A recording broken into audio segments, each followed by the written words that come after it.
Hello students, welcome back to education eternity.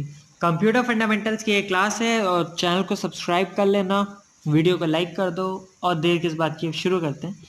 तो आज का हमारा जो टॉपिक है ये है 5 basic functions perform by any computer system. मतलब रैंडमली कोई भी कंप्यूटर सिस्टम वो ये 5 फंक्शन तो करता ही करता है। तो वो 5 फंक्शन क्या है वही हम लोग बात करने वाले हैं। तो शुरू करते हैं। सबसे पहला इनपुट और इंसर्टिंग डेटा, सबसे पहला फंक्शन होता है। दूसरा होता है आउटपुट या रिट्रीविंग डेटा। तीसरा होता है प्रोसेस करना, उस डेटा को प्रोसेस करना। चौथा होता है स्टोरिंग डेटा और इंफॉर्मेशन फाइल। और पांचवा होता है controlling of device and function. शुरू करते हैं। Data input. So data input is the most basic function of a computer. It's what allows you to transfer information into the system via a mouse, keyboard, scanner, external hard drive, HDMI port और USB drive और software. मतलब data input वो है कि आप computer में कैसे data खुद डाल रहे हो, वो चीज़ होती है डेटा इनपुट। डेटा आउटपुट क्या है?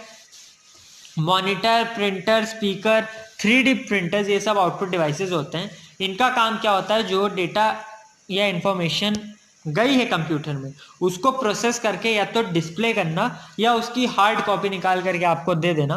तो यही होता है आपका इसका मतलब। ठीक, कभी कभार ये होता है कि जो ऑडियो फाइल्स होती हैं उसको आप सुनते हो, वो भी डेटा आउटपुट ही है, क्योंकि वो ऑडियो फाइल उस कंप्यूटर में स्टोर है, आप सुन रहे हो तो आप उससे कोई इंफॉर्मेशन ले रहे हो। अगला प्रोसेसिंग यूनिट।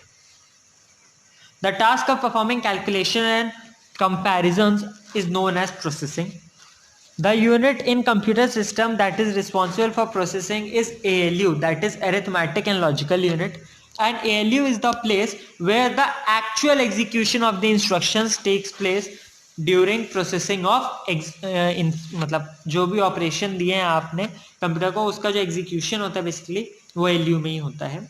और all the calculations and comparisons are made in the ALU.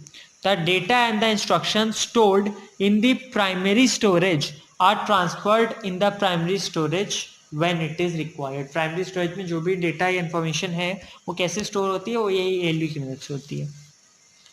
अगला storage unit. Before the actual processing start, data and instructions which are entered to the computer, they must be stored inside of the computer.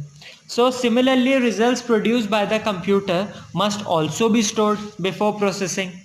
So thus the importance of storage unit in a computer is very vital, because for the storage purpose a computer system has different devices such as register, cache, RAM, ROM, flash drive, optical disk, इस तरह तो बहुत सारा होता है जहाँ पे data computer store करके रख सकता है। और डेटा स्टोर करना बहुत जरूरी है, हम लोग को पता ही है। अगला control unit. ALU does not know what should be done with the data. Likewise, output unit does not know when the result should be displayed. So by selecting or entering and seeing to the execution of the program, the control unit is able to maintain the order and direct the operations of the entire system. Control unit नाम से समझ में आ रहा है, control करता है चीजों को, वो होती है control unit. And control unit does not perform any actual process on data, yet it is known as a central nervous system.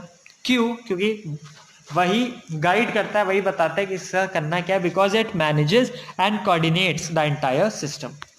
बस ये वीडियो तक की थी। वीडियो पसंद आई हो तो लाइक कर दीजिए, चैनल को सब्सक्राइब कर लीजिए and thank you so much.